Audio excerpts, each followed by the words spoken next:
Hello hello hello.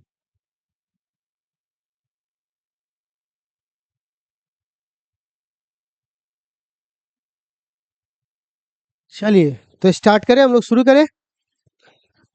तो इससे पहले हम लोग कोई चीज शुरू करें, एक छोटा सा एक चीज आपको दिखाते हैं।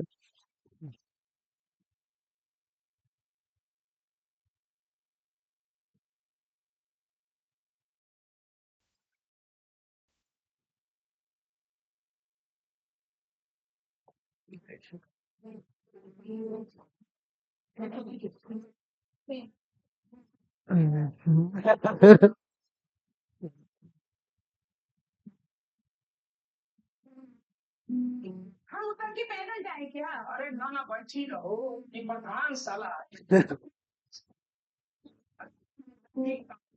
नवाबी छड़ इसे ही घूमा कर लिया। तो मेहरारू की कम नहीं। साला पूरा परिवार फर्जी है। ठीक है, देखो, इसमें आप जो देख रहे हो ये गड्ढा है, और शुरुआत में आपने जो देखा था ये सॉकर है, ठीक है ना। आप थोड़ा सा देख लो, ये आपको सॉकर दिखाई दे रहा है यहाँ पर। ये जो सॉकर है ना, कहता पूरा सॉकर बैठ गया हमारा, ठीक है ना। ये क्या है आखिर, अब मैं ऐसा कर रहा हूँ, यही इसी से रिलेटेड आज हमारा टॉपिक है। तो क्या है कि जब गड्ढा पड़ता है, ऊपर से लोड पड़ता है, तो ये ऐसे चिपटा, मतलब अपनी शेप को कम कर लेता है। और जैसे ही लोड हटता है तो क्या होता है, वो अपने शेप को वापस पहले जैसा कर लिया। तो वो अपना कम कर लिया और पहले ऐसा कर लिया, मतलब अपने शेप को चेंज करने के बाद भी वापस अपने शेप और साइज को रिगेन कर लिया, प्राप्त कर लिया। पहले दब गया, फिर क्या किया, अपना शेप एंड साइज वापस क्या कर लिया, प्राप्त कर लिया। तो इसके इसी गुण को बोलते हैं कि इस स्प्रिंग के अंदर इलास्टिसिटी का गुण है। किसका गुण है बउआ? तो हर सॉलिड बॉडी के अंदर कुछ प्रॉपर्टीज पाए जाते हैं जिसको बोलते हैं इलास्टिसिटी और प्लास्टिसिटी। इलास्टिक से संबंधित उसको क्या बोलते हैं बुआ? इलास्टिसिटी और प्लास्टिसिटी। तो आज का जो हमारा टॉपिक है वो है प्रॉपर्टीज ऑफ सॉलिड। क्या बोलेंगे बुआ? तो प्लीज हेडिंग दीजिएगा, प्रॉपर्टीज ऑफ सॉलिड।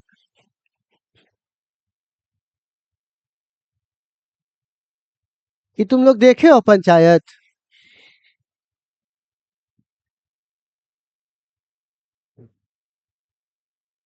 क्या है बुआ?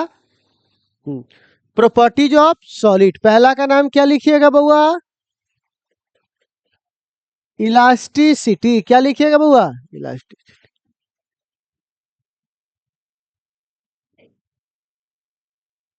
दूसरा को क्या बोलिएगा? प्लास्टिसिटी। पहला का इलास्टिसिटी, दूसरा का बहुत दिन झगड़े होते हैं करेंगे, इलास्टिसिटी और प्लास्टिसिटी। तो सबसे पहले किसको लिख के हेडिंग देंगे? प्लीज हेडिंग दीजिए। लेकिन एक minute, let me complete first. इस दोनों को समझने के लिए एक चीज आपको समझना पड़ेगा जिसको बोलते हैं डिफॉर्मिंग फोर्स। तो पहले इसको समझ लेते हैं, फिर इस दोनों की परिभाषा लिखेंगे। तो पहले क्या हेडिंग दीजिए बउआ? Deforming force. तो प्लीज हेडिंग दीजिए तो डिफॉर्मिंग फोर्स। इसको पहले समझा देता हूं।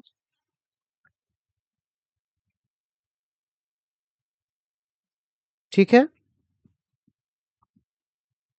देखो, अब मैंने इस मोटे वाले डंडा पे कुछ फोर्स लगाई, इस अंगूठा की मदद से ऐसे लगा रहा हूं। लेकिन आपको लग रहा है कि इसका शेप एंड साइज चेंज हो रहा है? नहीं हो रहा है ना। तो हमने फोर्स लगाया और इसका शेप एंड साइज चेंज नहीं हुआ। अब चलिए इसकी बात करता हूं। ये देखिए, अब इस पे मैंने फोर्स लगाया, फिर से देखो, अब चेंज हो रहा है इसका, लेकिन उसका हो रहा था क्या? क्यों? क्योंकि सुनिएगा, अब सवाल है, क्योंकि मैंने इस पे भी फोर्स लगाया, उस पर भी फोर्स लगाया। इस पर फोर्स जो लगाया वो कौन सा फोर्स लगाया? डी। डी मतलब बिगाड़ देना। क्या बिगाड़ देना? फॉर्म। क्या लगाकर? वह फोर्स जो किसी का शेप चेंज कर सके। ठीक। तो जो मैंने फोर्स लगाया वो इस बॉडी के लिए शेप चेंज कर रहा था, लेकिन क्या उस बॉडी के लिए कर रहा है? उस बॉडी के लिए कर रहा है। तो जो फोर्स किसी का क्या चेंज कर दे? शेप चेंज कर दे, उसे क्या बोलेंगे बुआ? तो क्या सब बॉडी के लिए डिफॉर्मिंग फोर्स एक जैसा होगा? हो सकता है हम इसको चेंज कर लेंगे, लोहा को ना मोड़ सके, तो उसका डिफॉर्मिंग फोर्स क्या होगा? अलग होगा। तो वह फोर्स जो किसी का क्या चेंज कर सके उसे क्या बोलेंगे हम लोग? तो प्लीज इसका डेफिनेशन लिखिए तो। The force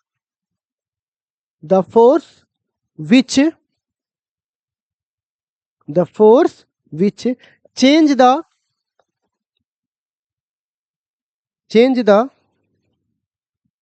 shape of body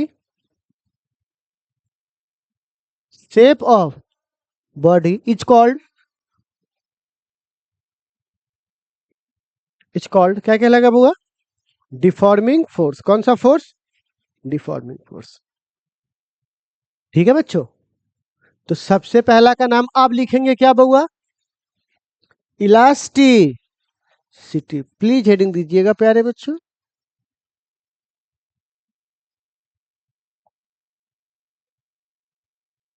please heading दीजिएगा। क्या हेडिंग दीजिएगा? इलास्टिसिटी। ठीक है। अब क्या होता है इलास्टिसिटी? तो कोई बच्चा यहाँ पे आना चाहेंगे? आप आ सकते हैं क्या? आप नहीं, कोई छोटा बच्चा आना चाहिए क्योंकि मैं उसको दिखा सकूं। जिसका सबसे कम हाइट है वो कौन है? इधर से तुम आओ।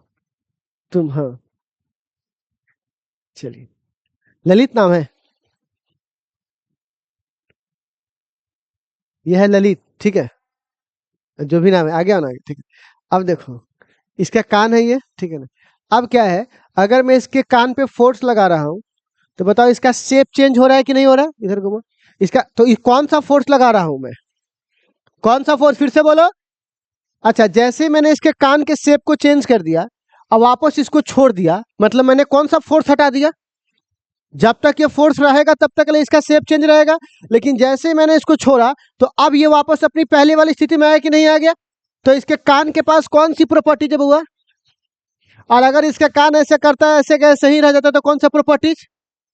लेकिन अभी इस कान के पास कौन सी प्रॉपर्टीज है? ठीक है, अब मैं चाहूँ तो इसके गर्दन भी घुमा के दिखा सकता हूँ। ठीक है, ठीक है। तो आपको समझ में आएगा इलास्टिसिटी का मतलब क्या होता है? डेफिनेशन, वह प्रॉपर्टी जिसमें हम कौन सा फोर्स हटा देते हैं तो बॉडी अपना शेप एंड साइज वापस से क्या कर लेता है? प्राप्त कर लेता है। उसके इसी प्रॉपर्टीज को क्या बोलेंगे? बात समझ में आ गया? अब इसी वर्ड को खाली इंग्लिश में लिखवाना है, तो लिखो, लिखिएगा द प्रॉपर्टी ऑफ बॉडी। ऐसे लिखो, द प्रॉपर्टी, उतना कौन लिखेगा? The property in which the property in which the property in which body regain. Regain मतलब पुनः, पुनः प्राप्त कर लेना। Regain its shape and size, its original shape and size लिखो, its original shape and size, its original shape and size, original shape and size, original shape and size. इसको एक minute, original shape and size after removing, किसको हटाने के बाद? क्या बात है, क्या बात है? After removing deforming force. After removing क्या हटाने के बाद बुआ? After removing deforming force. After removing deforming force it's called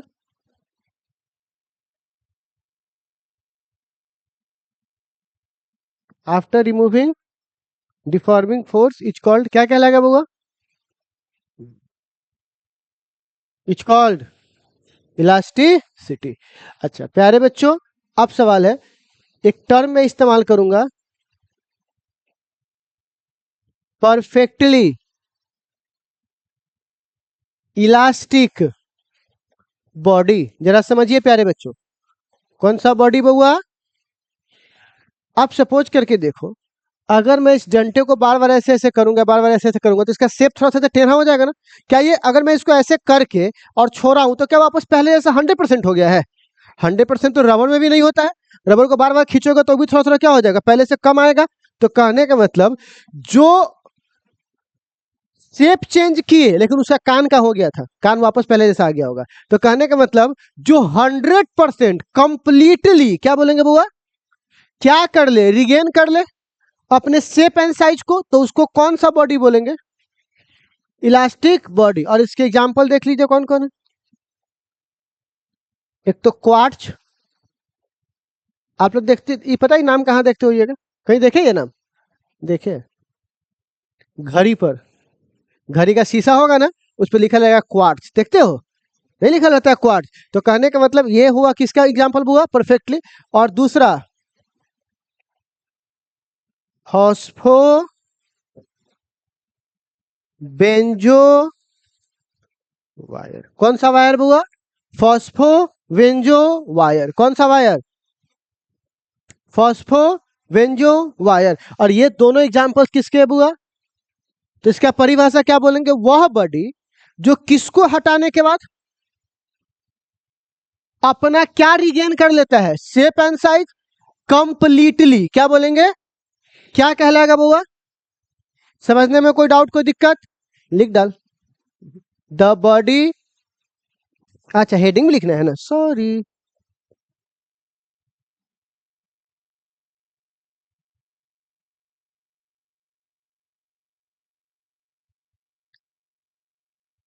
क्या लिखेंगे बुआ हेडिंग, डेफिनेशन क्या लिखेंगे इसका, the body which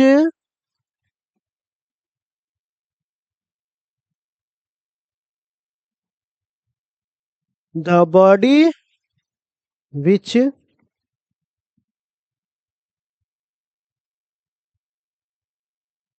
the body which the body which regain its original shape and size, regain its original shape and size,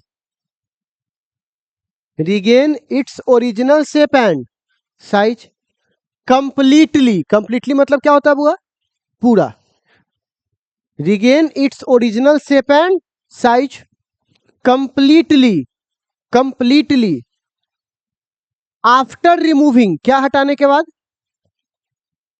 after removing deforming force, बहुत चीज आने लगे हैं ना, after removing deforming force, deforming force is called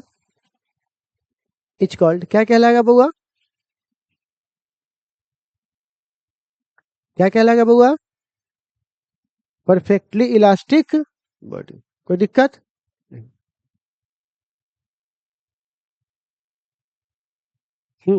its called, example लिख लो,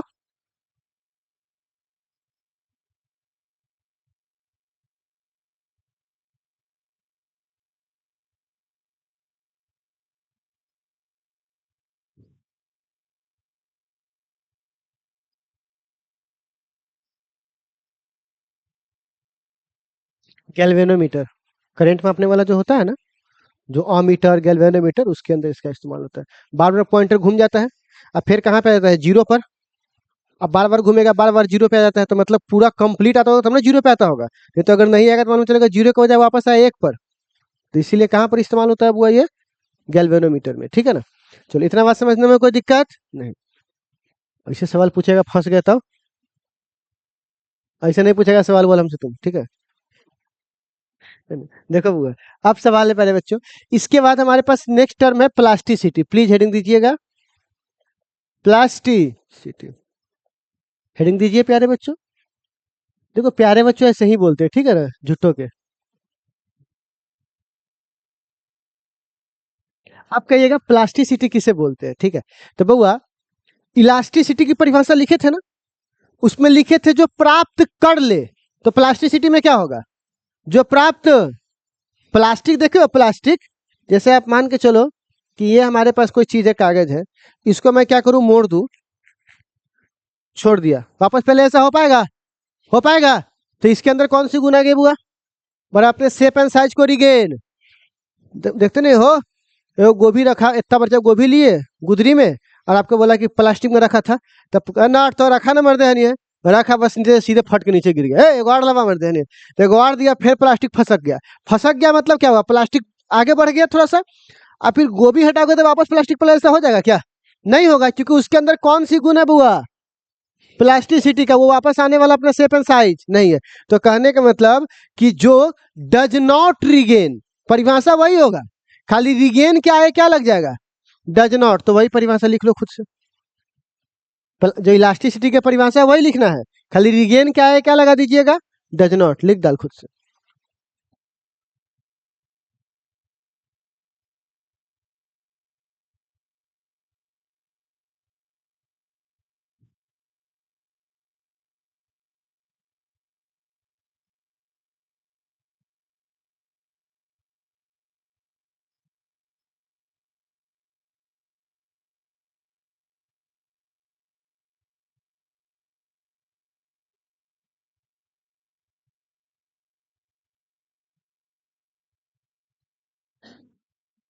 लिख लिए?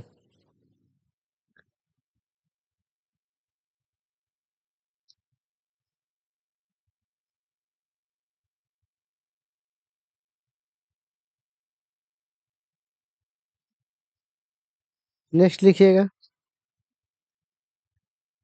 जैसे आपने लिखा था परफेक्टली इलास्टिक बॉडी, तो अब अगला क्या होगा बुआ, परफेक्टली प्लास्टिक बॉडी, कौन सा बॉडी बुआ, तो प्लीज लिखिएगा परफेक्टली प्लास्टिक बॉडी। देखो प्लास्टिक में तो एक गुण ये भी देखिएगा कि फसक जाता है ना, और जब गोभी को निकालिएगा तो तनका सनी जरूर वापस आता है, प्लास्टिक पूरा नहीं होगा पर तनका सनी जरूर वापस आता है, लेकिन परफेक्टली का मतलब कि तन को वापस ना है, ठीक है ना। तो इसमें आपको दो जगह परिवर्तन करना पड़ेगा परफेक्टली प्लास्टिक बॉडी में, एक डज नॉट रिगेन, आप लोगों ने अभी डेफिनेशन लिखा है ना परफेक्टली इलास्टिक बॉडी का, तो उसमें रिगेन लिखा था, तो रिगेन क्या है, क्या लगाओगे, अच्छा उसमें एक और शब्द लिखा था कंप्लीटली, क्या लिखा था बुआ, तो आप कंप्लीटली की जगह तुम कौन सा वर्ड लिखोगे बुआ, स्लाइटली, क्या लिखोगे बुआ, स्लाइटली का मतलब थोड़ा सा भी नहीं, पहले सुन लो फिर बाद में परिभाषा लिखना, परिभाषा पे ज्यादा फोकस करना है क्या मेरे यहाँ, परिभाषा का कोई वैल्यू यहाँ, पूरा 11 12 की परिभाषा यहाँ यहाँ सेंटर पे याद है, ठीक है ना, एक वर्ड में धरा देंगे, इसीलिए आप कोशिश कहाँ करो, कॉन्सेप्ट पर, ठीक है। अब सवाल है, प्लास्टिसिटी को हम लोगों ने यहाँ बोल दिया स्लाइटली, अच्छा कौन होता है, आप लोगों ने कभी भिक्स निकाला है, भिक्स डब्बा में से, भिक्स निकालोगे ना जैसे, वो सहने लाइन पड़ जाएगा उस पर, और अगर वो भिक्स गले नहीं, और अगर वो भिक्स में मतलब कोई मेल्टिंग उल्टिंग ना हो, तो जैसे तुम भिक्स निकालोगे ना वैसे ये भिक्स आज से 10 साल बाद रहेगा। उसके बाद मिट्टी को सानते हो, अब मिट्टी में वो अंगूठा धंसा दोगे तो धंसल रहेगा, तो हमेशा वो क्या रहेगा, धंसले रहेगा, वापस अपना शेप एंड साइज रिगेन नहीं करता है। तो 100% वाला में कौन है बुआ, वैक्स, 100% दुनिया में कुछ भी नहीं होता, पर बहुत अधिकतर केस तक कौन होगा बुआ, वैक्स। वैक्स के बाद अगला कौन है बुआ, मड, मड मतलब कीचड़ जो डालते हो मिट्टी उट्टी का, उसके बाद क्या बोलेंगे बुआ, ईटीसी, सबसे अच्छा। तो आप परफेक्टली प्लास्टिक बॉडी का, इलास्टिक की जगह परफेक्टली कौन हेडिंग होगा बुआ, परफेक्टली प्लास्टिक बॉडी। डेफिनेशन में कितने जगह चेंज होगा, दो जगह, रिगेन के आगे क्या लगेगा, डज नॉट, कंप्लीटली की जगह एग्जाम्पल में क्या लिखोगे, वैक्स और मड, लिख डाल, मास्टर की जरूरत ही नहीं।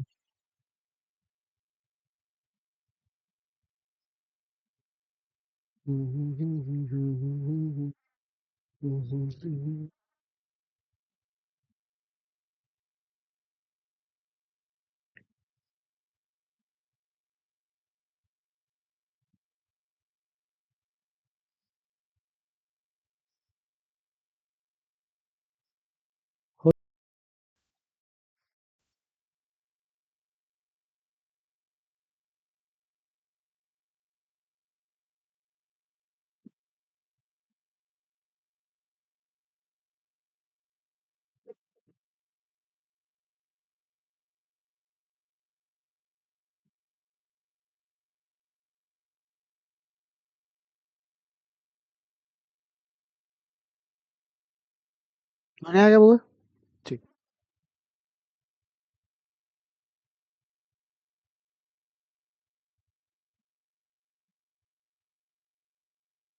अच्छा अब लिखिएगा बुआ, ये हो गया। अब बुआ हमारे पास एक टर्म आता है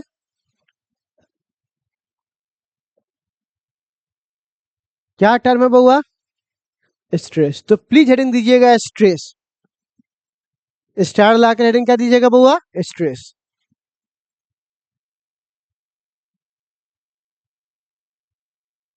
ठीक है, आपको पता है स्ट्रेस का फॉर्मूला क्या होता है? Force upon area. अब एक सवाल हमारे सामने आता है, ठीक है ना, कहिएगा 1 मिनट सर, ये स्ट्रेस और स्ट्रेस का फॉर्मूला और प्रेशर का फॉर्मूला कोई एक जैसा नहीं लग रहा है आपको? देखो तो मेरे दिमाग में ये क्वेश्चन आया कि भैया स्ट्रेस का फॉर्मूला और प्रेशर का फॉर्मूला तो एक जैसा लग रहा है, तो फिर स्ट्रेस को प्रेशर क्यों नहीं बोल रहे? प्रेशर भी तो बोल सकते हैं उसको, स्ट्रेस क्यों बोल रहे हैं उसको? देखिए इसके पीछे एक कारण है। देखो प्रेशर और स्ट्रेस में अंतर समझना है ना, तो आपको मेरे इस एग्जाम्पल को समझना पड़ेगा, ठीक है ना। जैसे मान के चलो एक आदमी है जिसने ऑफिस में क्या किया, उसको काम दिया, या आप पकड़ चलिए हम ही ने आपको काम दिया कि आपको 2 दिन के अंदर या 1 दिन के अंदर पूरा ये कॉपी भर के लाना है। आपको मैंने काम दे दिया, तो आपको मैंने प्रेशर दिया एक तरह से। प्रेशर कहने का मतलब वही समय है, वही दिन है, वही आदमी है, लेकिन मैंने लोड बढ़ा दिया काम का। लोड बढ़ा दिया मतलब फोर्स बढ़ा दिया, तो फोर्स बढ़ा दिया, तुम्हारे ऊपर प्रेशर डाल दिया मैंने काम का। तुम्हारे ऊपर मैंने क्या डाल दिया? अच्छा, ये प्रेशर सबके लिए बराबर है कि सबके लिए अलग अलग है? सबके लिए बराबर है, सबको वही होमवर्क दिया बनाने के लिए, दिए कि नहीं दिए? लेकिन उसमें 2 लड़का है, एक बहुत चिल है अपने लाइफ में, ठीक है ना, नॉर्मली आता जाता है, खाता है पीता है। उसने बोला कि सर जी पूरा कॉपी लिखे लग दिले है, ला ला सिगरेट ला, ठीक है ना। वो अपना कॉपी लिख रहा है, अपना आराम से खा रहा है, पी रहा है, घूम रहा है, फिर रहा है, ला रे पिज्जा लेके आई, पूरा कॉपी लिख दो साले के जो होते, गाना लगा लिख रहा है। उसका अलग दुनिया, प्रेशर उसके पास भी है काम का, घूमने नहीं जा रहा है पर वो काम कर रहा है। दूसरा क्या हो रहा है आदमी, वो आदमी कह रहा है, अब सोच रहा है वो, बाप रे बाप कितना लिखा था, कल एकदम नहीं देंगे तो हालत खराब हो जाएगा, दिमाग खराब हो रहा है, लाइफ में इतना झंझट है मेरा, उसी पापा बोले हैं, तबीयत खराब भी लग रहा है, ये हुआ वो हुआ। अब काम वो भी कर रहा है, लेकिन अब वह प्रेशर को, एक्सटर्नल फोर्स को इंटरनल में बदल रहा है। अब उसको इंटरनल टेंशन हो रहा है। अब उस दोनों में अंतर क्या हो रहा है? दोनों पर प्रेशर समान लगा है, फोर्स बाहरी समान है, लेकिन एक आदमी अंदर डेवलप कर रहा है प्रेशर और दूसरा आदमी अंदर डेवलप नहीं कर रहा है। तो जो अंदर डेवलप कर रहा है वो एक बार क्या बोलेगा? स्ट्रेस बहुत है मेरे पास। लेकिन जो दूसरा है वो नॉर्मली अपना काम कर रहा है, उसको स्ट्रेस। प्रेशर दोनों का सेम है लेकिन स्ट्रेस। अब आपको प्रेशर और स्ट्रेस में अंतर समझ में आ रहा है थोड़ा मोड़ा? प्रेशर मतलब बाहरी बल और स्ट्रेस मतलब आंतरिक। कौन सा बउआ? तो यहां पर मैं किस बल की बात करूंगा बउआ? आंतरिक, इंटरनल। किसकी बात करूंगा बउआ? इंटरनल। तो आप एक बात बताइए, आदमी घुटता है, सुसाइड करता है, किसकी वजह से? प्रेशर की स्ट्रेस? स्ट्रेस की वजह से। काम का क्या नहीं लेना चाहिए? आप प्रेशर लेना चाहिए कि नहीं? प्रेशर लेना चाहिए, लेकिन स्ट्रेस ये नहीं कि दोनों नहीं लो, काम में नहीं होगा। काम का क्या लेना है बउआ? क्या नहीं लेना है? एक ही क्लास में सबको वही होमवर्क मिला है कि इतना होमवर्क बना के लाइएगा। कुछ बच्चा नहीं बना पाता है, कोटा में सुसाइड कर लेता है, तो जाता है कोटा में, आता है लोटा में, अस्थि के रूप में, है ना, तो जाता है कोटा में, आता है लोटा में। ठीक है, ये सारी व्यवस्थाएं हैं। तो कहने का मतलब क्या है बच्चे लोग, सबसे बेस्ट तरीका है पढ़ने का, अपना फाउंडेशन अपने शहर में कीजिए 11th-12th, और इसको ढंग से पढ़ लीजिए ताकि आपकी पूरी बेसिक ठीक हो जाए। 1 साल समय लगाइए, टारगेट पढ़ लीजिए, निकल जाइए कॉलेज में। ये जो बिना मतलब के 10वां के बाद जाता है 2-2 लाख रुपया जो बर्बाद करता है, वो फालतू है। क्योंकि आप जाइएगा ना इंस्टीट्यूशन में, कोनो मास्टर पढ़ा रहा है, कोनो जो, देखिए बाहर से आपको सब कुछ ठीक लग रहा है, अंदर जाके किसी से पूछिए ना, समझा देगा आपको, ठीक है। लेकिन सोशल मीडिया पे क्या है, जो दिखता है वही बिकता है। सोशल मीडिया पे खाली दिख गया कि 4 गो फलना ट्यूशन है, उसका 4 गो 5 गो मास्टर है, खतरनाक पढ़ा रहा है। अंदर जाके देखो ना कौन पढ़ा रहा है, अंदर कोई और मास्टर पढ़ा रहा है और उसका अलग अलग दुनिया है वो। आप सोचो, एक 8वां क्लास से बच्चा जाए कोटा में बैठा हुआ, 8वें क्लास से चल जाता है, उसको 9वां क्लास में पूरा फिजिक्स पढ़ा देता है, न्यूमेरिकल सब उसका ठीक है, YouTube plus half T square, और वो लड़का सब आगे बैठल है। और हम सब जो गए हुए पहली बार नाम सुनकर, हम लोग क्या बिहार के लड़के क्या नाम सुनते हैं, कहीं पेपर में, फोटो में, वीडियो में, रील्स में, दिमाग में जूम करते वहां जाएंगे ये होगा, जाके बैठा, अब वो बोलेगा देख बेटा यहाँ पर एस बराबर क्या होगा, YouTube plus half T square, इस पे फॉर्मूला के बना लेगा, चमका कि नहीं चमका, चमका कि नहीं चमका, चमका सर। आगे वाला बोला चमका, पीछे वाला क्या चमका, क्योंकि वो तो पहले से बना के बैठा है ये सब चीज, वो सब तो पहले से बना के बैठा हुआ ये सब चीज। इसीलिए वो आगे वाला चमकते रह जाता है, क्योंकि अब कैसे तुलना होगा, तुम 9वां क्लास में किस लेवल पर थे और हम अभी उस सब लेवल पर पहुंच भी नहीं किए हैं। तो पीछे वाला लड़का क्या होता है, बेमौत मरता है, आगे वाला लड़का सब जो है वो सब निकाल लेता है, रैंक पे रैंक ला रहा है। अब पीछे वाला लास्ट में ऑनलाइन पकड़ लेता है क्लास, दूर देखते हैं ऑनलाइन में कथी वाला, कम से कम कोटा से वापस तो नहीं जा सकते हैं, तो बैठ के ऑनलाइन पढ़ रहे हैं। क्या करें, क्योंकि उसमें तो समझ में आ नहीं रहा है हमारे साथ, बोर्ड पर मुश्किल है। तो तुम वही जब करना है और वही सब कुछ करता, 2.5 लाख रुपया क्यों बर्बाद कर रहे हो? 2.5 लाख नहीं, 5 लाख, और तुम्हारे रहने खाने पीने का खर्च। एक मिडिल क्लास के बच्चा से अगर तुम 2 साल में किसी गार्जियन से 5 लाख रुपया निकालो, तुम्हारे घर को कितना साल पीछे ढकेल देगा वो। और उसके बाद नहीं होगा, देखो नहीं होगा, नीट जेई थोड़ा निकलना थोड़ा मुश्किल होता है, उस दिन नहीं होगा, बोली बोली निकले कि एक बार और भेजवा, एक बार और देखियो। तो मजबूरी है, रास्ता नहीं है। इसलिए देखिए कई लोग देखिए कोटा पटना से आकर घरे मोबाइल में बैठ देखते रहता है बैठ करके। तो हम ई बकलोलपंती करने से अच्छा है कि कम से कम अपने यहाँ का बेसिक ठीक कर ले, और उसके बाद अगले साल जब हमारा बेसिक ठीक हो जाएगा तो टारगेट करने जाएंगे, तब तक हमको पूरा दिन दुनिया बुझा गया रहेगा कि फोर्स क्या होता है, दुनिया क्या होता है, स्ट्रेस क्या होता है, स्ट्रेन क्या होता है। समझ रहे हो, ये बेस्ट तरीका है। अपने शहर में फाउंडेशन कीजिए, 10वां पास किए, कितना ही दिमाग हो कि चल के जाओ जरूर बैठ के हम जा करके, अब आपके पास दिमाग आ गया हो कि हाँ अब है, आप जाकर बैठ सकते हैं। तो इंटरमीडिएट के बाद जाना चाहिए आप लोगों को टारगेट वगैरह करना, अभी शांति से अपने शहर में पढ़िए। और आपके लिए सबसे बेस्ट पढ़ाई भी हो रही है, क्योंकि आपको समझाया जा रहा है, तोड़ा जा रहा है। आपको क्या लगता है वहां तोड़ रहा है? जितना भी ऑनलाइन वाला पढ़ा रहा है ना, कभी उसका वीडियो उठा के देखिएगा, सब क्या करता है पता है, फॉर्मूला लिखा देगा, एगो नीट का पीवाई क्यों ले आएगा, नीट में पूछा हुआ 2012 में, एगो आईआईटी का पीवाई क्यों, जेई का, एगो सवाल टॉपिक पर ही करवा देगा, ही करवा देगा, फॉर्मूला खाली ऊपर ऊपर बता करके एगो करवा के निकल जाएगा आगे। अब बाकी सीट तुम बनाते रहो बैठ करके।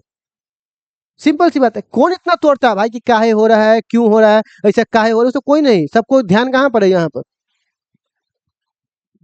पीवाई क्यों। अभी करवा देगा, नीट के सवाल करा रहे हैं भाई, नीट के सवाल जेई के सवाल लिख देने से होता है। हम लोग जो कराते हैं नीट जेई का नहीं लिखते, तो उस सवाल में स्टैंडर्ड नहीं है क्या, खाली लिख देने से हो जाता है। तो ये सारी चीजें भाड़ा टालना उसको बोलते हैं। हम लोग कैसा हो कि हम अपना करवा दिया, तुमसे डीपी बनवा ही नहीं रहे, वो तो तुमको दे के छोड़ दिए। तो यहाँ पे तो तुम बोल दोगे, लेकिन वहां बोलने के लिए कहाँ जाओगे, कुछ है ही नहीं। तो ये कारण है बच्चे लोगों का। तो बेसिक बात ये बच्चे लोग कि कोटा लोटा वाली बात आपको समझ में आ गया। तो बच्चे लोग सुसाइड किसकी वजह से करते हैं, प्रेशर की, स्ट्रेस। आपको क्या लेना चाहिए, क्या नहीं लेना चाहिए? प्रेशर में कौन सा फोर्स काम करता है, एक्सटर्नल। और स्ट्रेस में, तो इसका डेफिनेशन क्या होगा, उसका था फोर्स पर यूनिट एरिया, इसका क्या होगा, internal force per unit area is called, लिख डाल।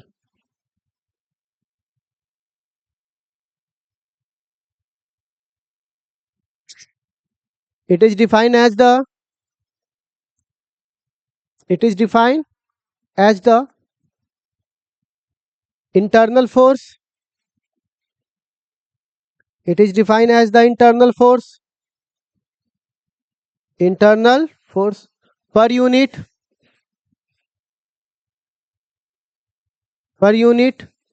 area, internal force per unit area is called, क्या कहलाएगा बुआ, स्ट्रेस। फॉर्मूला बोलो, फोर्स बाय एरिया। अब बताइए कौन सा यूनिट, फोर्स का क्या होता है बुआ, न्यूटन, एरिया का कुलम्ब। ई कौन आ गया, तुम 12th पढ़ के आया ना रे, तुम 12th क्लास पकड़ लिया ना, सब बुझा गया, ये चल रहा है तो ठीक है। न्यूटन बट्टा मीटर स्क्वायर, ठीक है ना।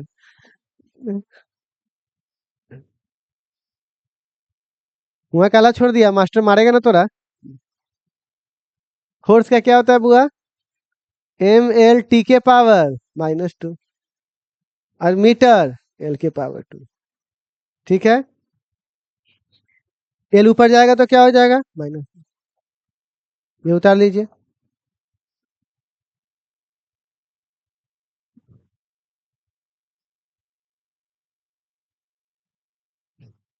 हाँ, गुड मॉर्निंग, कहिए क्या सेवा कर सकता हूँ। घूमने,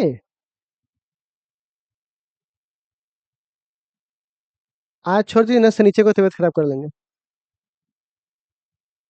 हाँ शनिवार को, ठीक है, ठीक है, शनिचर के मेरा तबीयत खराब रहेगा, ठीक है।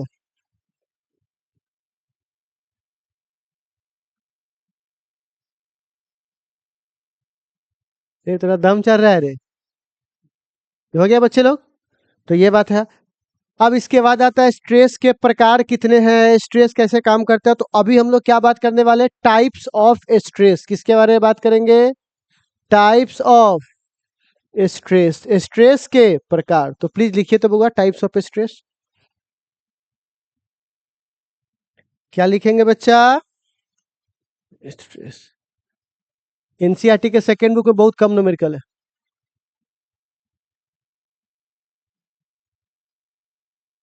अब बउआ, कब बउआ, अब पहला को हम लोग बोलते हैं कौन सा है स्ट्रेस,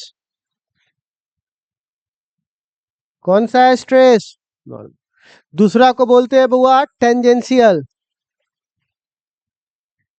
क्या बोलते हैं बउआ, टेंजेंशियल स्ट्रेस। सुन लो अभी, लिखो मत। ये दो प्रकार के होते हैं, एक को बोलते हैं टेंसाइल और एक को बोलते हैं वॉल्यूम। टेंसाइल स्ट्रेस और दूसरा को क्या बोलते हैं, और इसको बोलते हैं शियर। बस अब ये बकवास क्या है हमको जरा समझाइए तो। चलो मैं समझाता हूँ, ठीक है ना। थोड़ा ध्यान से सुनना आप लोग, हल्ला नहीं करना। ये पेपर ये है, ठीक है ना। अब हम क्या कर रहा हूँ, ठीक है ना, इस पे अगर ऐसे बल लगा रहा हूँ, ऐसे दबा रहा हूँ, तो मैं सरफेस के परपेंडिकुलर, सरफेस ऐसे, और लगा कैसे रहा हूँ, परपेंडिकुलर। परपेंडिकुलर को नॉर्मल भी कहते हैं, अभिलंब। तो ऐसे बल लगाऊंगा, जब सरफेस के परपेंडिकुलर लगाऊंगा तो क्या कहलाएगा, और अगर सरफेस के ऐसे पैरेलल लगाऊंगा तो क्या कहलाएगा बुआ। शेप चेंज हुआ कि नहीं हुआ इसका, और ऐसे भी शेप चेंज होगा कि नहीं होगा, दबाएंगे तो दोनों में भी होगा। तो कहने का मतलब क्या हुआ, एक को क्या बोलेंगे नॉर्मल, एक को क्या बोलेंगे। अच्छा, टेंसाइल, अगर किसी लकड़ी को खींच रहा हूं तो उसके लंबाई में चेंज आएगा। लकड़ी मतलब लोहा खींचूंगा या किसी को खींचूंगा, रबर को, तो उसके लंबाई में चेंज आएगा ना, स्टील वगैरह को। तो लंबाई में अगर उसके फोर्स लगा रहे हैं लंबाई के अकॉर्डिंग, लंबाई पे पूरा फोर्स डिस्ट्रीब्यूट हो रहा है, तो उसे क्या बोलेंगे, मतलब टेंशन हो रहा है। और अगर यही चीज अगर मैं वॉल्यूम पे करूं, किस पे करूं बुआ, तो वो क्या कहलाएगा बुआ, वॉल्यूम स्ट्रेस, ठीक है ना। और इसका तो पता ही है आपको, सरफेस। ये पूरी कहानी समझ में आई बच्चे लोग? तो आप इसको नोट कर लीजिए और कल इसके बारे में डिटेल बात करेंगे, ठीक है बच्चे लोग, इस सबको नोट कर लीजिए, नोट कीजिए इसको।